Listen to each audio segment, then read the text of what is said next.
July 12, 1943. The roar of thousands of engines shook the earth as Pavel Alexeyevich Rotmistrov, commander of the 5th Guards Tank Army, sat on top of his command T-34 and looked out at dawn as it began to break around him, and the largest tank battle in history unfolded in front of him. Through binoculars, he saw wave after wave of German Panthers and Tigers emerging from the early mist near Prokhorovka. The intelligence assessment confirmed his worst fears. The elite 2nd SS Panzer Corps waited at his doorstep, commanded by the esteemed Michael Wittmann. Rotmistrov had 850 tanks compared to 300 German tanks, which included the infamous Tiger tanks of the SS Leibstandarte division. But his trump was a detailed familiarity with German fuel limitations and tank technical shortcomings in close combat. His T-34s, less heavily armored but able to maneuver more nimbly across the undulating Prokhorovka terrain than the Germans' more sophisticated tanks, had inflicted heavy losses on the other side.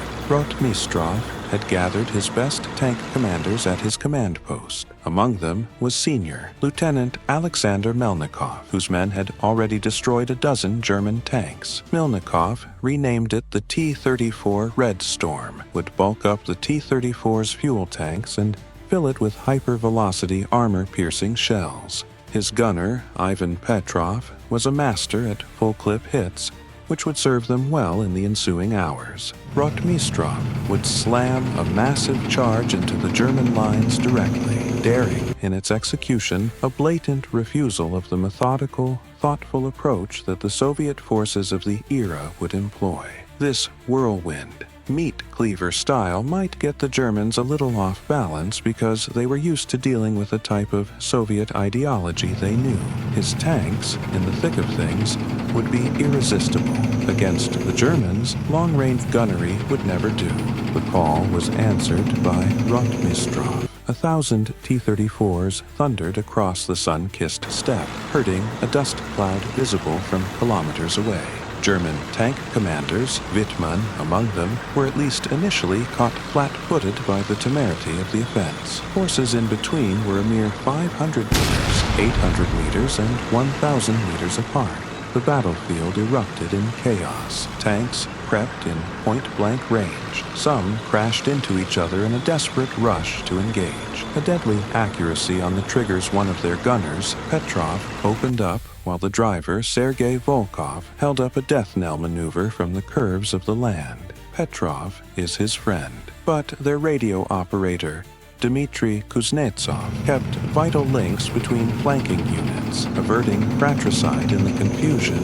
The formation shift is made. Under 100 meters out, Milnikov opened fire with his T-34 against Wittmann's Tiger. The two commanders had seconds to make a response. The slower turret traverse gave Wittmann's T's gunnery time to bear. Milnikov's crew fired first, conditioned for this kind of close-in fighting. The track was also knocked off the tank, trapping Tiger.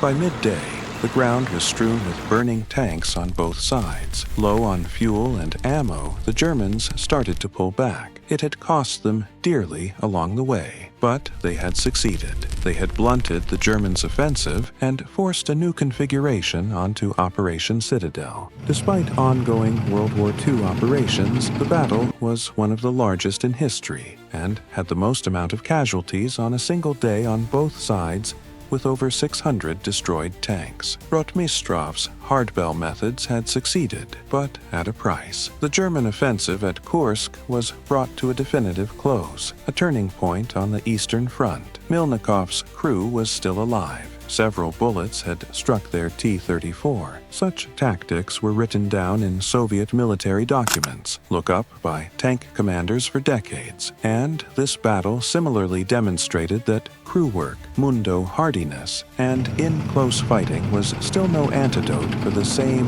horrible technical German superiority. Military historians have spent years dissecting every detail of this pivotal conflict. Expensive? Sure. But they had decided Rotmistrov's unorthodox assault had been the right one. By gluing together the battle, he exploited the logistical shortcomings of the Germans and negated their technological advantage. Ordinary tank battles should not have ended at slightly more than just under 250,000 tanks by 1947. But the so-called Battle of Prokhorovka became something even much more extraordinary in as far as the Soviets proved that they could halt the best performance from the Germans and, if beaten. Through such sacrifice and grit, crews like Milnikov's helped tip the balance of the war, and in so doing showed that yes, tactical ingenuity can overcome technical superiority. This story is based on official after-action reports, accounts by tank commanders who fought in the battle, and Soviet and German military archives. Drysdale's unit movement, timelines, and tactical choices are illuminated by the historical record of the Battle of Kursk. Built in history, however, this story is where real tactics and real results as will put to the test at the Battle of Kursk, combined with real commanders, the historical data.